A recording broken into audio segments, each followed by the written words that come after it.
n'est pas rare aujourd'hui, lorsqu'on achète un téléphone portable, une tablette ou encore un écran de télé, de se sentir démuni face à la complexité de l'appareil et des fonctionnalités. C'est encore plus le cas lorsqu'il s'agit des seniors. C'est la raison pour laquelle aujourd'hui, je reçois mon invité Thierry Chevalier. Vous êtes le fondateur de Technosens et vous avez travaillé sur une innovation intéressante, adaptée aux seniors.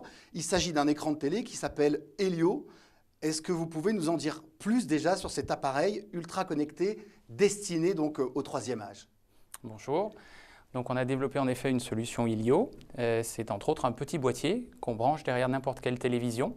Et puis ensuite on a à disposition un combiné qui fait téléphone, puisqu'il y a un micro et un haut-parleur, téléphone et télécommande. Et on accède à un menu simplifié par l'intermédiaire du téléviseur qui nous permet de base d'enrichir, de renforcer le lien social avec de la visiophonie, en pouvant appeler tous ses proches, en pouvant appeler les professionnels, et puis de pouvoir recevoir des photos, des messages, toujours par l'intermédiaire du plus grand écran du domicile, qui est la télévision.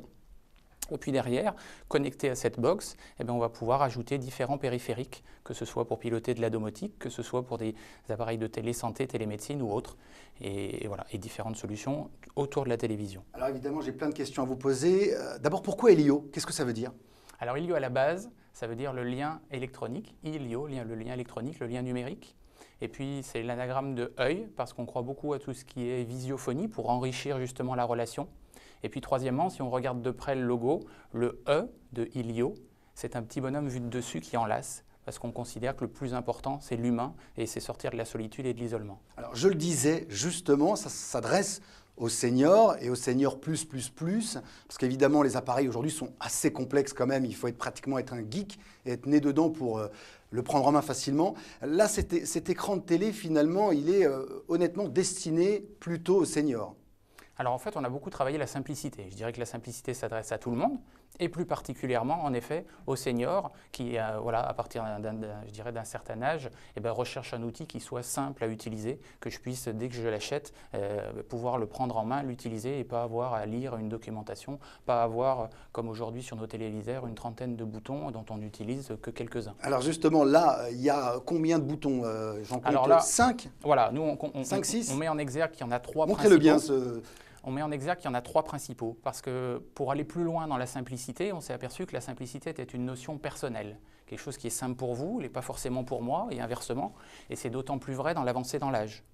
Et par conséquent, on a développé un savoir-faire pour que l'interface sur la télévision s'adapte à la perte d'autonomie, et qu'au final, si on est vraiment fragilisé, qu'on a du mal à comprendre, etc., finalement, on n'est plus qu'à utiliser ces 3 touches pour accéder à différents services. Donc 3 touches, 3 couleurs différentes, donc ça veut dire que chacune des couleurs correspond à une application. Exactement. Absolument, tout à fait. Et on a beaucoup travaillé avec ce que j'appelle mes logs, mes gérontologues, sociologues, neurologues, psychologues, pour arriver à faire un outil qui, dans son design, est très simple. C'est-à-dire que, c'est l'exemple, c'est mon grand-père qui était Alzheimer, mais on a travaillé de telle sorte que quand il s'appuie, lui, il s'asseyait sur sa télécommande, on n'appuie pas sur les boutons. On a travaillé de telle sorte aussi qu'on puisse facilement reconnaître le haut du bas de la télécommande, parce que quand vous allez à l'hôtel, vous verrez, vous penserez à nous, on ne sait jamais quand on prend la télécommande la nuit où est le haut du bas. On a travaillé aussi que même si on est fragilisé, vous voyez, elle se bloque dans la main, naturellement, enfin, etc., etc. Même les couleurs ont été travaillées pour qu'on puisse les distinguer facilement. Alors, on parlait de téléviseurs ultra connectés. Donnez-nous un exemple concret de ce qu'on peut faire. Ma mamie, 80 ans... Très, très facilement, elle va pouvoir rentrer en communication visiophonique, un équivalent Skype, je dirais, avec ses proches, ses petits-enfants, qui eux pourront être sur leur téléphone mobile ou derrière leur ordinateur, rester en lien aussi avec le médecin. Je vais pouvoir, si je le souhaite, piloter l'ouverture de ma porte à distance. Le portier numérique, au lieu de s'afficher sur un petit écran, ça va s'afficher directement sur mon écran de télévision aussi pour voir qui sonne à ma porte.